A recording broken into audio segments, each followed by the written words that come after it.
ज्या लाडक्या बहिणींकडून केवायसी करताना चूक झालेली होती त्यांच्यासाठी आनंदाची बातमी आहे। तुमच्यासाठी आता केवायसी एडिट करण्याचा ऑप्शन आलेला आहे। सरकारच्या निदर्शनात आलं की खूप साऱ्या लाडक्या बहिणींकडून केवायसी चुकलेली आहे, तर आता एडिट करण्याचा ऑप्शन सरकारने दिलेला आहे। परंतु तुम्ही फक्त एकदाच केवायसी एडिट करू शकता, त्यामुळे हा व्हिडिओ शेवटपर्यंत पहा, जेणेकरून आता पुन्हा तुमच्याकडून चूक होणार नाही। कारण खूप जण अर्धवट व्हिडिओ पाहतात आणि चुका करतात, कारण अर्धवट व्हिडिओ पाहिल्यामुळे तेच होतं। आणि तुम्ही चॅनलला पहिल्यांदा भेट दिली असेल तर सबस्क्राइब आणि फॉलो करून टाका। असेच माहितीपूर्ण व्हिडिओ सर्वात आधी तुम्हाला पाहायला भेटत राहतील। मी अविनाश तिरमले, व्हिडिओला सुरुवात करूया। यासाठी लाडकी बहीण योजनेच्या वेबसाईटवरती यायचं आहे। लाडकी बहीण योजनेची वेबसाईट कोणती आहे? अधिकृत वेबसाईट ladkibahn.maharashtra.gov.in। वेबसाईटची लिंक डिस्क्रिप्शन मध्ये तसेच आपलं टेलिग्राम व्हॉट्सअप चॅनल मध्ये देऊन देणार आहे। अशा प्रकारे वेबसाईट ओपन होईल आणि या ठिकाणी पाहू शकता तुम्ही एक नवीन ऑप्शन येथे देण्यात आलेला आहे।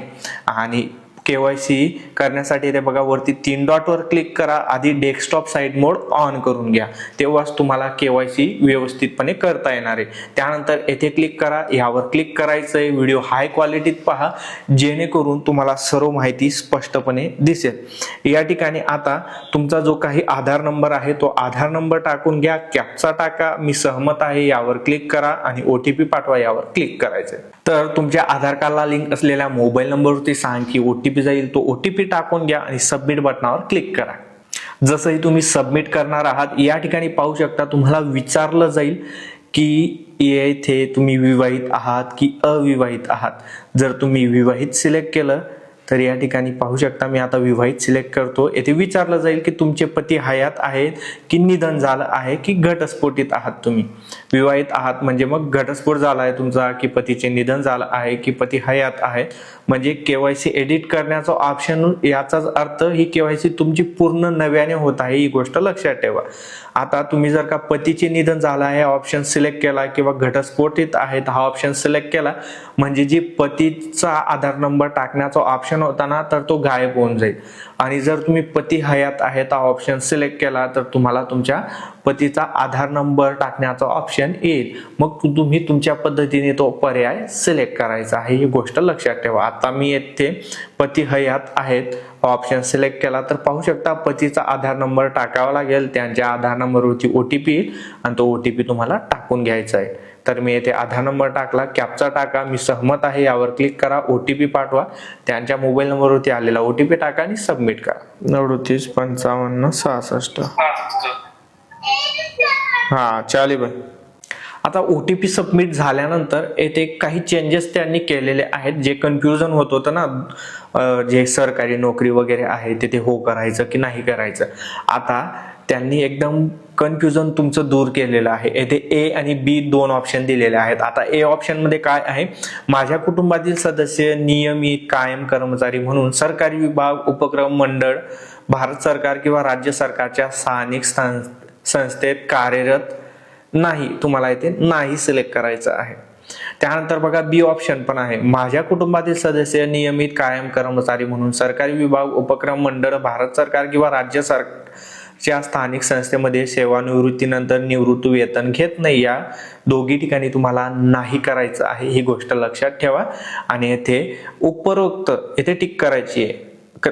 अनुक्रमांक ए व बी मध्ये देण्यात आलेली माहिती खरी असून खोटी आढळून आल्यास खोटी माहिती दिल्याप्रकरणी सक्त कारवाई करण्यात येईल। म्हणजे ही माहिती तुम्हाला व्यवस्थितरित्या भरायची आहे। तुमच्या कुटुंबात कोणी सरकारी नोकरीला असेल किंवा निवृत्ती वेतन घेत असेल तर तुम्हाला दोघी ठिकाणी हो करायचं आहे आणि तुम्हाला लाडकी बहीण योजनेचा पुढे लाभ भेटणार नाही।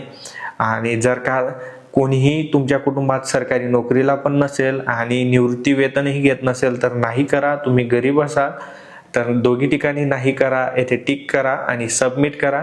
तुमची केवायसी या ठिकाणी होऊन जाणार आहे। आणि सर्वात महत्त्वाचं आहे ते बघा एरर राहिला, ते माझ्याकडून चुकलं आणि मी तेच सांगितलं तुम्हाला, व्हिडिओ शेवटपर्यंत पहा। ते बघा जात प्रवर्ग तुमचा निवडायचा आहे। आता या ठिकाणी बघा इतर मागासवर्गीय ओबीसी साठी मी सिलेक्ट केला। आता खूप जणांना काय कन्फ्युजन होईल की आता मराठीत आमच्या कॅटेगरीला काय म्हटलं जातं, तर ते पण टेन्शन घेऊ नका, स्क्रीनवरती पाहून घ्या. या ठिकाणी मी तुम्हाला चार्ट लावून दिलेला आहे. मराठीत कोणत्या कॅटेगरीला इंग्रजीमध्ये काय म्हटलं जातं ते चेक करून घ्या आणि त्या प्रकारे तुम्ही ऑप्शन सिलेक्ट करा. आणि येथे मी जसंही सबमिट करणारे पाहू शकता KYC येथे सक्सेसफुल झालेली आहे. म्हणजे आता आपण ही जी KYC आहे तर ती एडिट केलेली आहे. आणि सर्वात महत्त्वाचं अजून एक राहिलं, जर तुम्ही अविवाहित आहात तर त्या ठिकाणी तुम्हाला विचारलं जाईल की तुमचे वडील हयात आहेत, निधन झालेलं आहे. 2 ऑप्शन येतील तुम्हाला. जर तुम्ही वडील हयात आहेत सिलेक्ट केलं तर त्यांचा आधार कार्ड नंबर टाकून तुम्हाला OTP टाकून सबमिट करावा लागेल. आणि जर का वडील हयात नाही असा ऑप्शन तुम्ही सिलेक्ट केला तर त्या ठिकाणी वडिलांचा आधार नंबर टाकण्याचा ऑप्शन चालला जाईल आणि तुम्हाला अंगणवाडीमध्ये त्यांचं मृत्यू प्रमाणपत्र जमा करावं लागेल. जर पती हयात नसतील, तुम्ही पती हयात नाही हा ऑप्शन सिलेक्ट केला किंवा घटस्फोट झाला हे ऑप्शन सिलेक्ट केला तर त्यांचा आधार नंबर टाकण्याचा ऑप्शन चालला जाईल. हा जो शेवटचा पर्याय मी तुम्हाला शेवटची जी स्टेप आहे तर ती AB ऑप्शन सिलेक्ट करायचा, कॅटेगरी सिलेक्ट करायची, सबमिट करायचं आणि त्यांचा मृत्यू दाखला किंवा घटस्फोट प्रमाणपत्र अंगणवाडीमध्ये जमा करायचं आहे 31 डिसेंबर 2025च्या आधी. आणि अशा प्रकारे तुम्ही तुमची KYC एडिट करू शकता. आणि सेम प्रोसेस नव्याने KYC करण्याची पण आहे. व्हिडिओ आवडला असेल तर लाईक शेअर नक्की करा आणि असेच व्हिडिओ पाहण्यासाठी फॉलो आणि सबस्क्राईब नक्की करा. पुन्हा भेटू अशाच एका नवीन व्हिडिओमध्ये. तोपर्यंत जय महाराष्ट्र, जय कान्हास.